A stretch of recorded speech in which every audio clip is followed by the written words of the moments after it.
Hi, I'm Commissioner Nancy Jester, and welcome to Nancy Jester Reports for Tuesday, September 25th, 2018. Today's Nancy Jester Reports is brought to you by the letter D for draft, and we'll get back to that in a minute, but the draft is for the draft for discussion, the Independent Assessment of DeKalb County's Purchasing and Contracting Program. So we'll get back to that in a minute. So today we met as your Board of Commissioners and also did some committee work. We had some procurement items, various things that we voted on, accepting some grant monies and so on, approving minutes of meetings. One of the things I will point out to you that I did discuss in our last Nancy Jester reports was that if it's a new procurement, not a renewal or a change order or something on a current procurement, but if it's a new procurement going forward, if it's over $1 million, I will vote no on that procurement simply based on my concerns that I have raised and that this particular draft document has raised for me about our procurement department. So until we can get some confidence and some independent verification and some improvements in our policies and procedures for purchasing and contracting, again, I am voting no on any new procurement of $1 million or more. I'm not saying that those procurements are not needed or there is a problem necessarily with any of those procurements, but until I have confidence in the department's ability to run a procurement through the system and make a recommendation to us, and that I can fully vet the documentation I have and have reliance on that documentation, I'm going to vote no. And we'll get to that in a minute, a little bit more of that as to why. So I did vote no on some things today. Against many things I did go ahead and vote to approve because they were either renewals or change orders or they were under that threshold of $1 million. But I could not vote to support the low bid procurement for some road resurfacing and paving simply because it was $34.3 million. And again, based on this report about purchasing, I can't support a procurement of that size until I feel like we've fixed our issues in that department. So just wanted to let you know that, and I'm going to get to that audit in a minute. We did meet in committee today for the operations committee. I'm on that committee, so I attended that meeting. Same thing there. We had various procurements that were under my threshold to support, so I did, but some over, so I did not support. So again, that's going to be my position as we go forward. Okay, so I'll put that to the side. So let's go back to, again, Sesame Street version of Nancy Jester Reports, D for draft. Okay, one of my fellow commissioners did point out well, this is just a draft, and, you know, it's just a draft, and was concerned about why it was even in the public's domain. Let me be clear. I have absolute clarity on what the term draft audit means. I am not confused.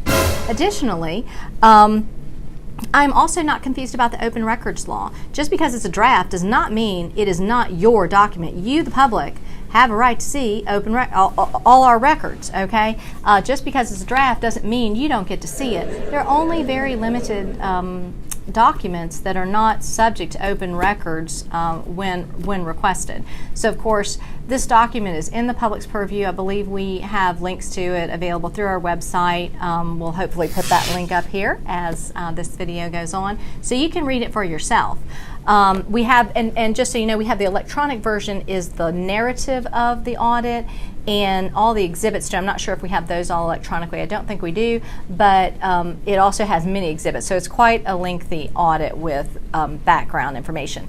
And this audit wasn't done by just anybody. It was done by a group of folks who have oodles of years with the FBI. They have prosecutorial experience and white-collar crime investigations experience. So these folks have sterling resumes, and their professionalism and expertise is certainly not in question. So I take very seriously what they have said in this audit. And I thought, since we're on the letter D, we'll talk about dramatic readings, okay? So D for dramatic reading. Some of the things they've said in this audit, just so you know why I take this so seriously and why we need to be very clear with the administration that we have got to address these things quickly in DeKalb County.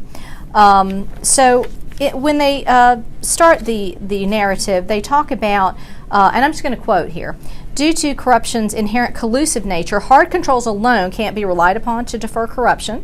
Soft controls play a more significant role in creating a corruption-resistant organization.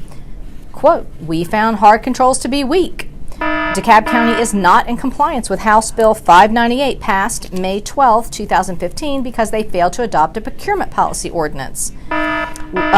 We heard nearly universal complaints of the constantly changing purchasing and procedures manual.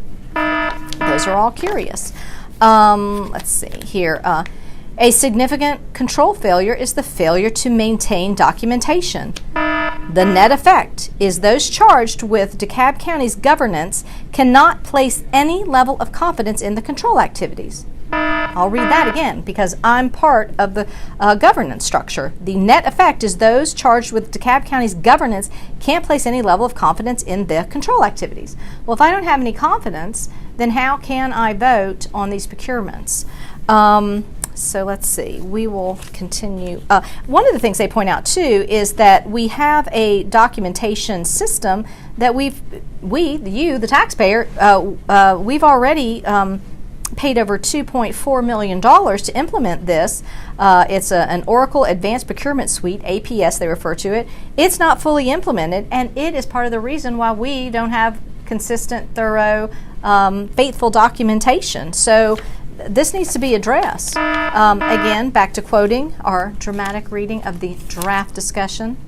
We found that the soft controls are extremely weak. The culture, morale, and leadership in P&C, that's purchasing and contracting, is very problematic. And I continue. There is a serious rift among P&C employees. And I continue. The director told us that she believed the county's policies and procedures are hard to circumvent. She did not identify any weaknesses or lead information that could have assisted us in our engagement.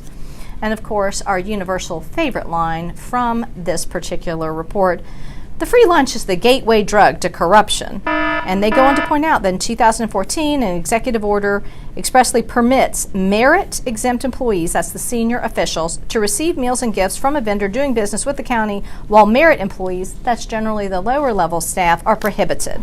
The order also appears to allow merit-based employees to receive unlimited meals and travel from a vendor doing business with the county during the attendance of conferences.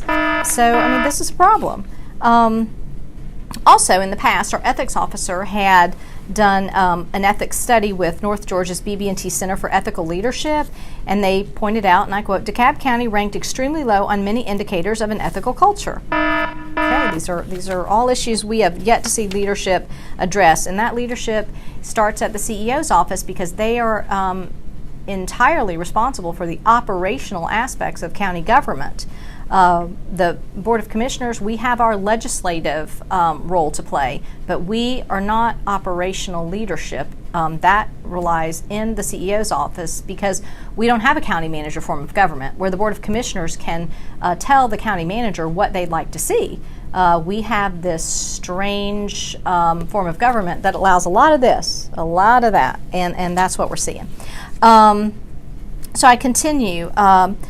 P&C has two auditors that report to the director. These auditor efforts have been significantly stymied due to, this is for Department of Watershed Management's failure to provide in a timely manner audit evidence, including contractor invoices. We find that the auditors assigned to P&C aren't independent because part of their audit work involves auditing P&C processes. They recommend hiring two auditors that will be assigned exclusively to the Office of the Independent Auditor. And they put this in bold. We believe that the hard controls of DeKalb County's procurement program are weak. We believe that the soft controls are extremely weak. We believe that due to these weaknesses, DeKalb County procurement program is at high risk for waste, fraud, corruption, and abuse. That's in bold. So, again, why I'm not voting on procurements over $1 million. One of the things they found that our local small business enterprise ordinance, you'll hear that often referred to as the LSBE, they found that that resulted in anti-competitiveness, low contractor participation, the delivery of substandard services, and higher prices for services. So, Mr. and Ms. Taxpayer, this ordinance is causing you to pay more money for a lower work quality. They go on page 14. A government organization that has a real desire to minimize corruption will make every intentional effort to ensure their control environment is comprised of robust, hard, and soft controls that are present and functioning. So they're not, they were not seeing this happening in DeKalb County. And this really struck me on page 17. They said that they had observed that the City of Atlanta recently passed an ordinance requiring the city auditor to improve transparency and accountability by requiring the city by reviewing the city procurement process. Pursuant to that ordinance, the city auditor is required to review certain procurement processes and report to the city council prior to approval of contracts. So, and they go on to say, we recommend DeKalb County's purchasing policy be changed to require that the Board of Commissioners not approve any contract in an amount over $1 million or greater until the Office of the Independent Internal Auditor has been given the opportunity to issue a report. The Office of the Internal Independent Auditor may issue a written report to the Board of Commissioners advising if the contract file is consistent with the DeKalb County Policy and Procedure Manual and or notes areas of deficiency. So we need action here. And until we are seeing those reports as recommended on page 17 of this audit, I just cannot have any reliance that the documentation, the recommendations, and the whole process was followed with fidelity and adherence to best practices with regards to purchasing and contracting. So that is why I'm voting no, and I will continue to vote no on any new procurements over $1 million. Let me just continue on. We believe the root of the problem is that management has failed to provide a sound policy and procedures manual. Again, that's a leadership issue. We recommend that the enactment of a purchasing ordinance and an updated purchasing and policies manual be made a priority for DeKalb County. The net effect is those charged with DeKalb County's governance can't place any level of confidence in control activities, as we said. Let's see, continuing on. We believe that the current culture of P&C can be accurately described as very bad. We met with the director at length on multiple occasions. We asked her to engage in game theory for the purpose of exploring vulnerabilities for fraud or corruption in the county's purchasing program, including the P&C department, user departments, high-risk contracts, individuals, and vendors. The director would not participate in this exercise. She stated that she does not believe it could occur in DeKalb County. The director was unwilling or unable to appreciate that fraud or corruption could occur in DeKalb County. She insisted that the county's policies and procedures are hard to circumvent. We could have greatly benefited from her knowledge and experience, but they were not forthcoming.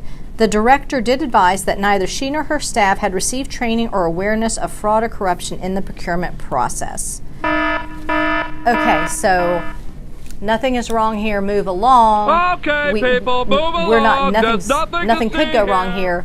We've not been trained on anything. We're not going to participate with you. Does that sound like what you would want your governmental procurement director to say to an auditor, a former FBI agent who understands how things should work? Somebody that, if you're working with them, they can help you identify deficiencies so you can improve and have best practices in your department. If you don't act like somebody's playing gotcha, you can use this information and it can be helpful. But they certainly seem to not be cooperative here, and that sets all kinds of alarms off for me. So those are the big things that I wanted to share with you as from this audit, and why I continue to be concerned, and why I'll continue to report back to you on this issue. So again, D, for draft document, we certainly know how important these draft documents are. We expect management to respond, but we know how important these drafts are. So please go read it on our website and stay tuned for the next edition of Nancy Jester Reports.